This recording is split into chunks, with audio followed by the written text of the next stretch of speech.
ఇక ఉమ్మడి నెల్లూరు జిల్లాలో ఇసుక కష్టాలు తీవ్రమయ్యాయి.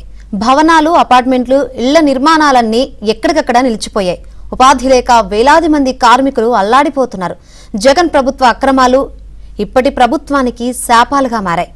రీచ్లకు అనుమతి లేకపోవడంతో ఇసుకను అందించేందుకు అధికారులు, ప్రజాప్రతినిధులు నానా హైరాణ పడుతున్నారు.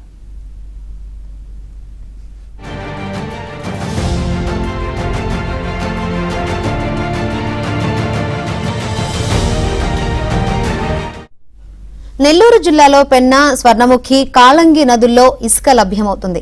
జగన్ ప్రభుత్వ హయాంలో ఇసుక రీచ్లకు పర్యావరణ అనుమతులు పొందడంలో జాప్యం చేశారు. అనుమతులు లేకున్నా ఇష్టారాజ్యంగా ఎక్కడంటే అక్కడ ప్రొక్లైనర్లు, భారీ యంత్రాలతో ఇసుక అక్రమ తవ్వకాలు సాగించారు.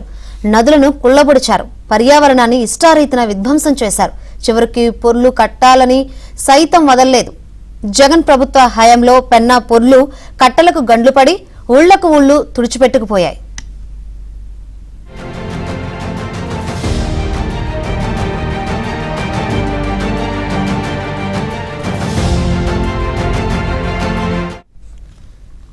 కూటమి ప్రభుత్వం అధికారంలోకి వచ్చాక ఇసుక రీచ్లకు పర్యావరణ అనుమతుల కోసం ప్రయత్నాలు మొదలుపెట్టింది. జగన్ ప్రభుత్వంలో సాగిన అక్రమ తవ్వకాలకు పూర్తిగా చెక్ పెట్టింది.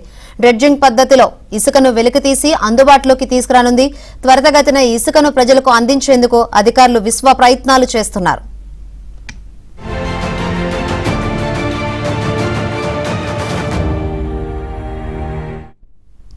మే నెల నుంచి ఇసుక లభ్యత పూర్తిగా స్తంభించడంతో ఉమ్మడి నెల్లూరు జిల్లాలో తీవ్ర కొరత ఏర్పడింది. భవనాలు, అపార్ట్మెంట్లు, ఇళ్ల నిర్మాణాలన్నీ పూర్తిగా నిలిచిపోయాయి. ఈ రంగంపై ఆధారపడి సుమారు 50,000 మందికి పైగా భవన నిర్మాణ కార్మికులు, ప్లంబర్లు, ఎలక్ట్రీషియన్లు, పెయింటర్లు, ట్రాక్టర్లు, టిప్పర్ల యజమానులు, డ్రైవర్లు వంటి వారందరూ ఉపాధి కోల్పోయారు. చాలా మంది కనీసం పూట గడవక ఆకలితో అల్లాడిపోతున్నారు. వీరిలో అధిక భాగం నిరక్షరాస్యులు. దాంతో వారంతా కూటమి ప్రభుత్వంపై ఆరోపణలు చేస్తున్నారు.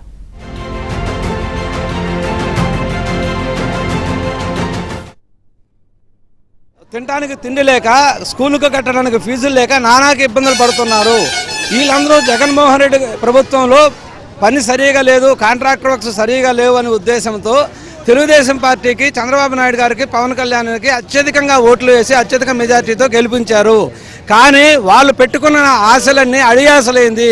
ఈ 2 నెలల్లోనే తీవ్రమైన బాధలతో లేబర్ అనే వాళ్ళు ఇబ్బంది పడుతున్నారు. అసలు ఇసుకను మీరు ఉచితంగా ఇస్తా అన్నారు. ఎవరు కూడా మిమ్మల్ని ఉచితంగా అడగలేదు. కానీ సక్రమంగా ప్రజలకు అందుబాటులో ఇసుకను ఉంచాలి. ఇప్పుడు అధికారులు చెప్పేది ఏంటంటే పోయినసారి కంటే తక్కువ రేటుకి ఇస్తున్నారు. అసలు ఎలా ఇస్తారు? మీ ఆన్లైన్ పద్ధతిలో 2,500 రూపాయలకి ఇసుక వచ్చేది. ఇప్పుడు 2,500 రూపాయలకి మీరు ఎలా ఇస్తారు ఇసుకను చెప్పండి. ఈ ఆన్లైన్ పద్ధతి ఏంది? బండ్లు ఆన్లైన్లో రిజిస్ట్రేషన్ చేసుకోవటం ఏంది? అసలు మీరు బ్లాక్ మార్కెట్ అంటున్నారండి. ఇసుకలో బ్లాక్ మార్కెట్ ఎక్కడ ఉంది?